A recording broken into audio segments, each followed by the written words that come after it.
आप सभी साथी जो यहाँ आए हैं, सिर्फ हरियाणा भर से नहीं बल्कि दिल्ली से भी हमारे साथी आए हैं, पश्चिमी उत्तर प्रदेश से भी आए हैं और राजस्थान से भी कुछ साथी हमारे आए हैं और पंजाब से भी। मैं सबसे पहले आपका धन्यवाद करता हूं और आपसे मैं ये समझता हूं कि आप भी मेरे जैसे मैं कर रहा हूं कांग्रेस में शामिल होने की प्रक्रिया में आप मेरे साथ हैं। जरा हाथ खड़े करके बताओ कि आप हमारे साथ हैं। बिल्कुल साथ है साहब। दूसरी बात कि जितने भी हमारे कांग्रेस के नेता भाई मुकुल वासनिक का और हमारा तो बहुत लंबा सफ़र रहा है और सिर्फ पार्टी में नहीं सैर करने में भी हम हाँ, और जनरल सेक्रेटरी हमारे बहुत ही जिन्होंने अभी बात कही रणदीप जी, हमारी बहन शैलजा जी। अब मैं आपको ये बताऊं हमारी बहन क्यों हैं ये अभी बैठी कह रही थी कि पालवा से भी आ रहे हैं आदमी। ये पालवा की बेटी है, आपको पता होगा। और हरियाणा कांग्रेस के विपक्ष में जो नेता हैं भाई भूपेंद्र सिंह जी, हरियाणा में विपक्ष के नेता ही नहीं बल्कि हमारे लगभग 10 साल तक हरियाणा के मुख्यमंत्री रहे और ये भी मेरे भाई हैं। उदय भान जी जो हमारी हरियाणा की कांग्रेस की यूनिट है उसके अध्यक्ष हैं। राजेंद्र कौर जी भट्टल ये पंजाब की पूर्व मुख्यमंत्री हैं और अगली ताड़ी इस बात की बजानी है कि जड़े अपना हरियाणा पंजाब न्यारा न्यारा हुआ है वहीं से एमएलए बनती थी ये हमेशा। तो ये भी हमारी बहन है। और कैप्टन अजय सिंह जी, हमारी बहन किरण चौधरी जी, डॉक्टर साहब जो असलम नासिर हुसैन डॉक्टर ये सचिव हैं और खड़गे जी के साथ जो अध्यक्ष हैं हमारे उनके साथ काम करते हैं। और किरण जी का नाम हो गया ना, पवन खेड़ा जी। पवन खेड़ा जी की वाक पटुता, कांग्रेस के बहुत से छंटे हुए जो लोग हैं जिनको वाक पटुता में बीजेपी को हराने की क्षमता है। 15 साल कांग्रेस की सरकार। और इसके साथ साथ मेरी धर्मपत्नी भी हैं। हाँ, और मेरा बेटा भी है। मेरा बेटा, मेरी धर्मपत्नी, रणदीप मेरा भाई, मेरे मामा का छोरा और भूपेंद्र सिंह हुड्डा मेरी बुआ का छोरा।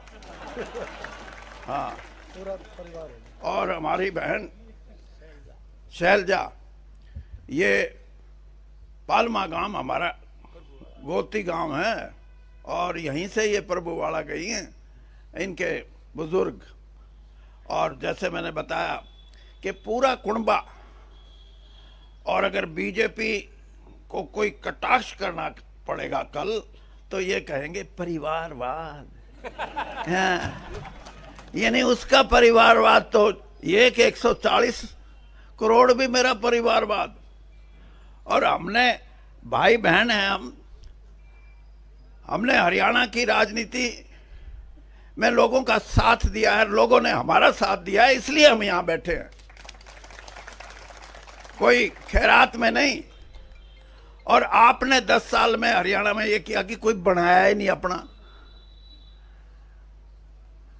अब जब नहीं बनाया अपना, आज आप मेरे से पूछोगे कि वीरेंद्र सिंह कांग्रेस में क्यों? मैं दो बात आपको कहूंगा।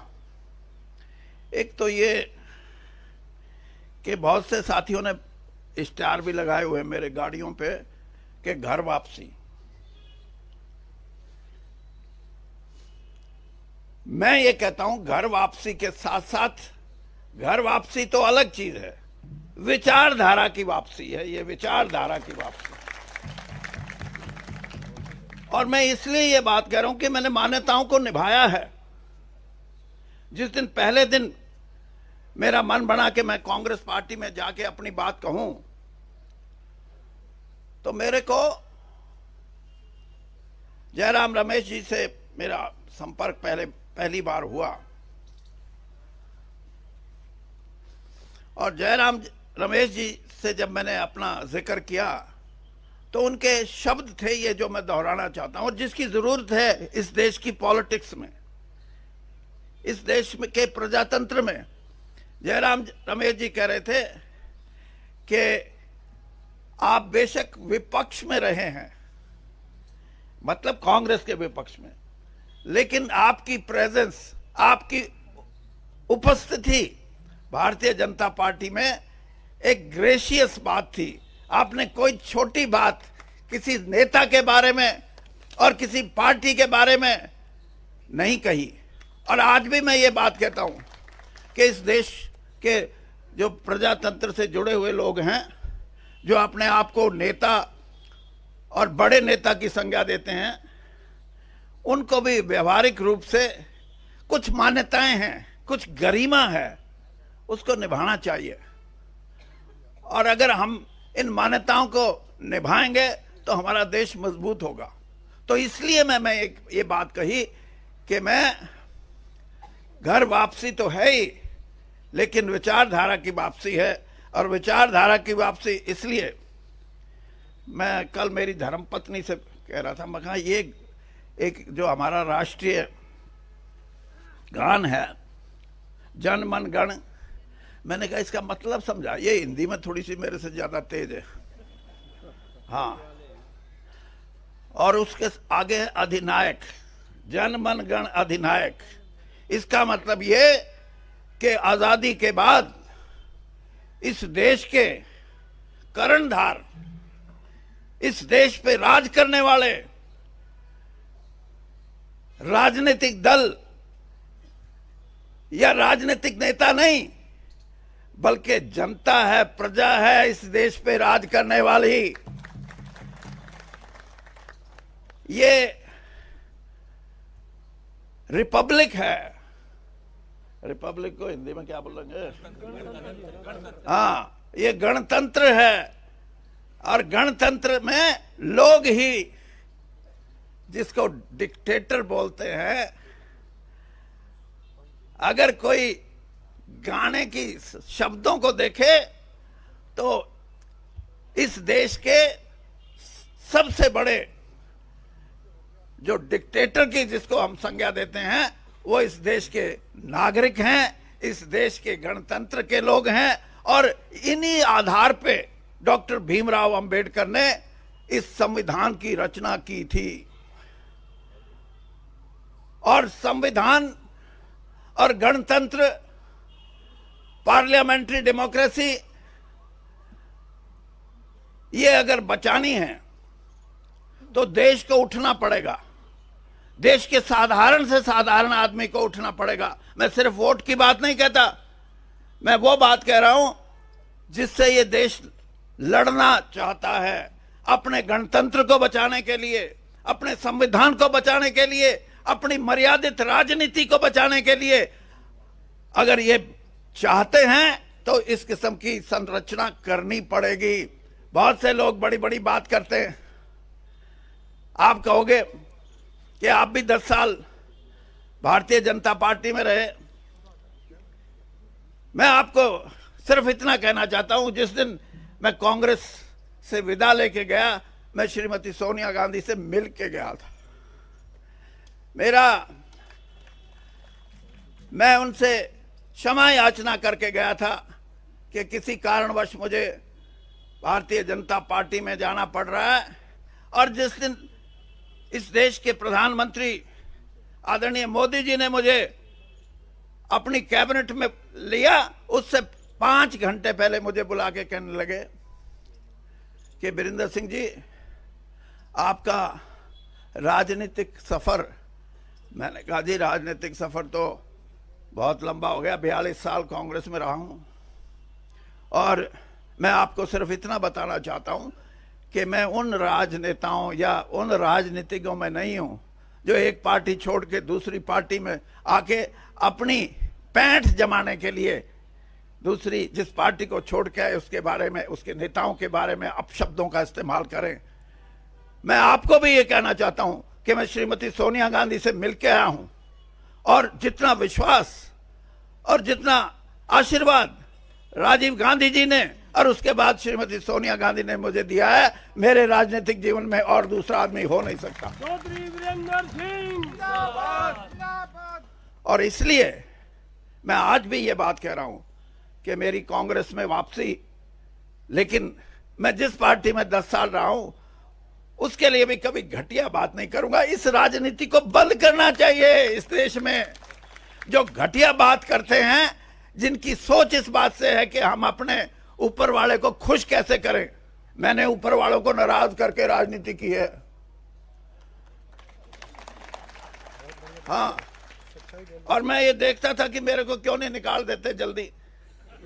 हाँ, जब मैं किसान के साथ खड़ा था, किसान भाई मेरे को आके, किसान यूनियन के संयुक्त किसान मोर्चा के भी कुछ साथी मेरे को आके बोलते थे कि भाई सरकार ने बात करनी बंद कर दी, वीरेंद्र सिंह आप हमारी बात सुनते हो, कम से कम इनसे बात कर लो, कुछ निपटारा हो जाए।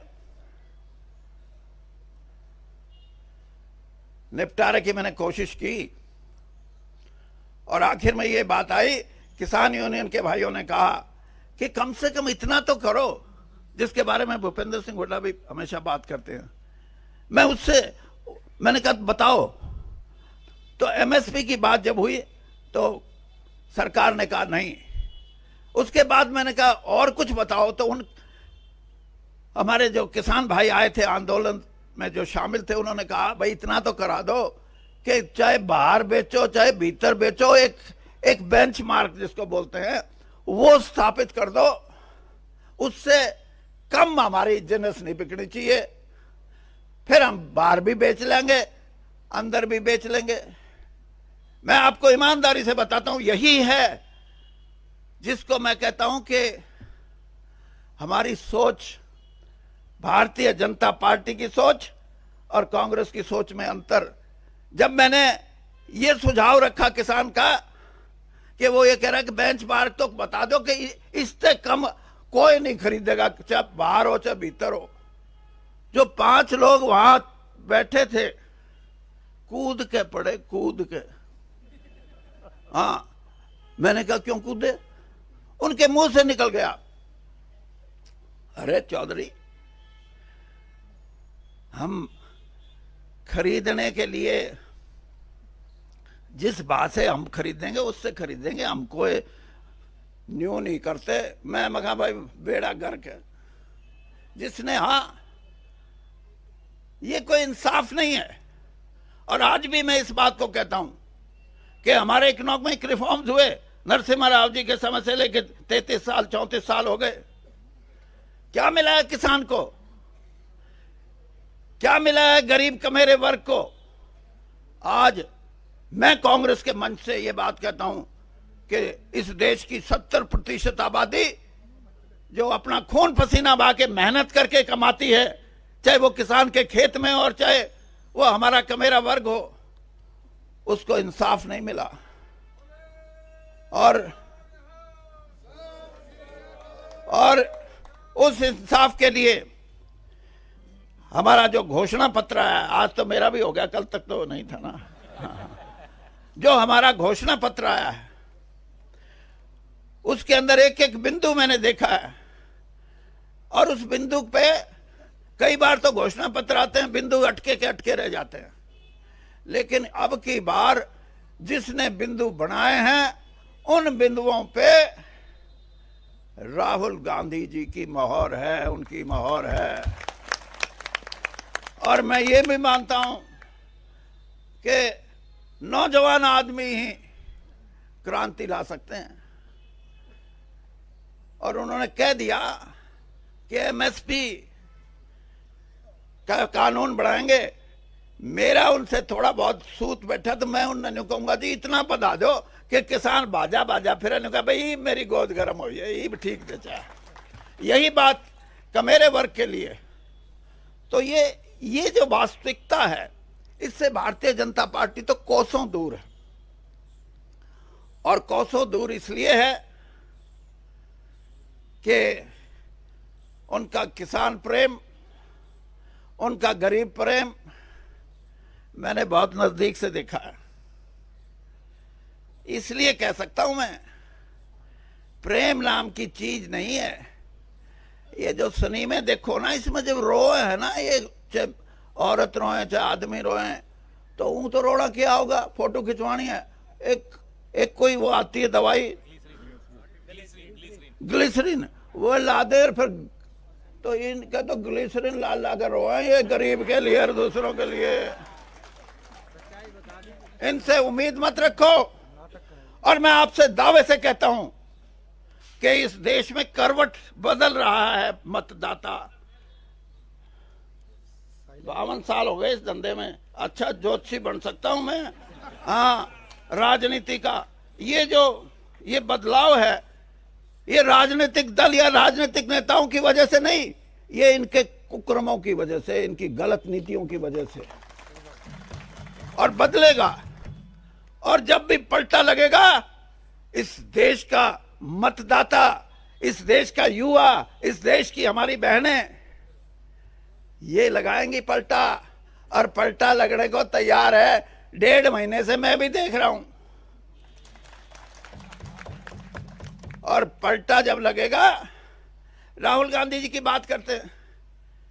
मेरा बेटा जो एमपी है, ये इनके साथ एक कमेटी में एक दिन कहने लगा, ये डैडी, हाँ भाई बता, ये राहुल गांधी परिवार की जो शख्सियत है, जो उसका करिश्मा है, ये आसाम में जाओ जब भी लाखों लोग, उड़ीसा में जाओ जब भी लाखों लोग, और हरियाणा पंजाब में आवे तो खेत में भी होए, ट्रैक्टर ट्रॉली पे भी होए, ट्रक में भी होए। राजस्थान में जाओ तो औरतें और आदमियों की। ये क्यों?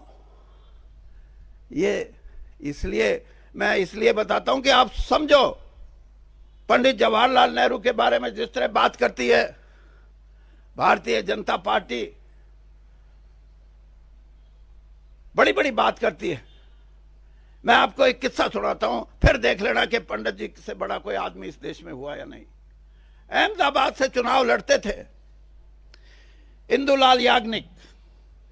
वो हमेशा इंडिपेंडेंट, निर्दलीय चुनाव लड़ते थे और हमेशा जीत के आते थे। 52 में जीते, 57 में जीते। 62 का जो चुनाव था, उसमें कांग्रेस के जो कैंडिडेट थे, वो पंडित जी का किसी ना किसी तरह प्रोग्राम बना लिया रैली का वहां। और जब वो अपना भाषण कर रहे थे, तो उन्होंने स्टेज पे बैठे लोगों से पूछा, अहमदाबाद से अब कौन लड़ रहे हैं? तो स्टेज पे बैठे लोगों ने कहा, जी इंदुलाल याग्निक। देखिए महानता, राजनीति इन मूल्यों की होती है। पंडित जी ने उसी समय अपना भाषण बंद किया और कहा कि इंदुलाल याग्निक से अच्छा कोई आदमी नहीं हो सकता, सब इसको वोट देना, मुझे मेरी पार्टी की जरूरत नहीं। और यहां बड़ी बड़ी बात करते हैं।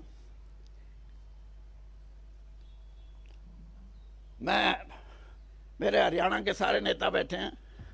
बहन जी आप भी सुनो, हुड्डा जी, अध्यक्ष जी, रणदीप जी कहाँ गए, वो अपने कैप्टन साहब, हाँ कैप्टन साहब और किरण जी। ये बात तो आज लंबी हो जाएगी। मेरे को 10 दिन में, 15 दिन में एक टाइम दे दो।